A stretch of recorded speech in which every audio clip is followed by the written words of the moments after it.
আজকের ভিডিওতে আপনাদেরকে জানাবো মুসা আলাইহিসসালাম কেন আজরাইলকে চর মেরে কানা করে দিয়েছিলেন এবং মুসা আলাইহিসসালামের মৃত্যুর বিস্ময়কর ঘটনা।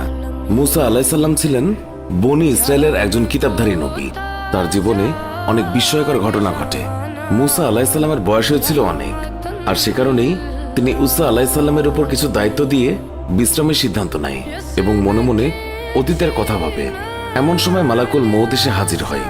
মুসা আলাইহিসসালাম আজরাইল ফেরেশতাকে দেখে জিজ্ঞাসা করলেন, আপনি কি আমার জান কবজ করতে এসেছেন?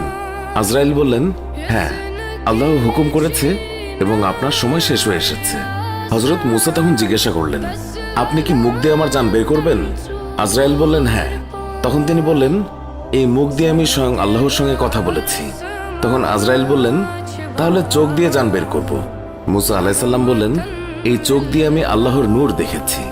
আজরাইল বললেন, তাহলে নাক দিয়ে নেব। মুসা আলাইহিসসালাম বললেন, আমি নাক দিয়ে বেহেশতের সুঘ্রাণ নিয়েছি। আজরাইল তখন বললেন, আমার এত কথার জবাব দেওয়ার সময় নেই, আমার যেভাবে ইচ্ছে সেইভাবে আমি জান কবজ করব। হযরত মুসা আলাইহিসসালাম আজরাইলের কথা রেগে গেলেন এবং বেয়াদব বলে তাকে কষিয়ে এক চড় দিয়ে দিলেন। এতে আজরাইলের চোখ দুটি বের হয়ে যায় এবং আজরাইল আলাইহিসসালাম কানা হয়ে যায়। এই অবস্থায় আজরাইল আলাইহিসসালাম আল্লাহর কাছে চলে গেলেন এবং আল্লাহকে সব ঘটনা খুলে বললেন। আল্লাহ আজরাইলের চোখ ঠিক করে দিয়ে বললেন, তোমাকে আর তার কাছে যেতে হবে না, তার জান কবজের ব্যাপারটা আমিই দেখব। কয়েকদিন পর আল্লাহ ওহী মারফত মুসা আলাইহিসসালামকে বললেন, হ্যাঁ মুসা, তুমি যদি একটি মেষের পশমের সংখ্যা পরিমাণ হায়াতের জন্য আরজি করো, আমি তোমাকে তত বছর হায়াত বাড়িয়ে দেব। তুমি যত বছর বাঁচতে চাও আমি তোমাকে তত বছর বাঁচিয়ে রাখবো। হযরত মুসা আলাইহিসসালাম এই কথা শুনে আল্লাহকে জিজ্ঞাসা করলেন, তারপরে কি আমাকে মৃত্যুবরণ করতে হবে? আল্লাহ বললেন, প্রত্যেক মানুষকেই একদিন মৃত্যুবরণ করতে হবে, এমনকি একসময় তোমাকেও তাই করতে হবে। তখন মুসা আলাইহিসসালাম বললেন, তাহলে এখনই আমার মৃত্যু হোক, তবে আমার একটা আবদার আপনার রাখতে হবে। আমি চাই মৃত্যুর আগে আমি একবার তুর পাহাড় দর্শন করে আসি। আল্লাহ মুসা আলাইহিসসালামের আবেদন মঞ্জুর করেন এবং তুর পাহাড়ে যাত্রার আদেশ দেন। মুসা আলাইহিসসালাম বিলম্ব না করে তুর পাহাড়ে গেলেন এবং আল্লাহর নূরের দর্শন লাভ করেন।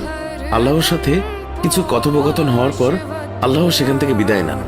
মুসা আলাইহিসসালাম তুর পাহাড় থেকে ফেরার পথে দেখলেন 7 জন লোক একটি কবর খনন করছেন। মুসা তখন জিজ্ঞাসা করলেন, এই নির্জন এলাকায় কার কবর খনন করছো? তারা বলেন, আপনার মতো একজন ব্যক্তির। আপনি চাইলে আমাদের সাথে এই সওয়াবের কাজে অংশগ্রহণ করতে পারেন।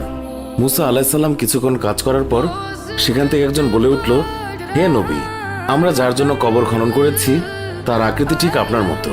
আপনি একটু কবরে নেমে শুয়ে দেখলে আমরা মাপের পরিমাপটা পরীক্ষা করে নেব। মুসা আলাইহিসসালাম তাদের কথা মতো কবরে শুয়ে পড়লেন। শুয়ে পড়ার পর মুসা আলাইহিসসালাম বললেন, হে খোদা, এরকম নিঝুম জায়গায় তুমি আমার জন্য কবুল করে নাও। মুসা আলাইহিসসালামের কথার সাথে সাথে একজন ফেরেশতা তাকে আপেল খেতে দিল। বিসমিল্লাহ বলে যখন আপেল খাওয়া শুরু করলেন তখন তার জান কবজ হয়ে গেল। তখন উপস্থিত ফেরেশতা মুসা আলাইহিসসালামকে কবর থেকে তুলে গোসল করিয়ে জানাজা করে কবর দিয়ে দিল। পৃথিবীতে তার কবরের অস্তিত্ব আজও অজানা রয়ে গেছে। তিনি প্রায় 150 বছর বেঁচে ছিলেন। এই ছিল আমাদের আজকের ভিডিও। আমাদের এই ভিডিও সম্পর্কে মন্তব্য জানাতে কমেন্ট করুন। ভিডিওটি ভালো লাগলে লাইক দিন। আমাদের অন্য ভিডিওগুলোও দেখুন। এখনকার মতো বিদায় নিচ্ছি, দেখা হবে।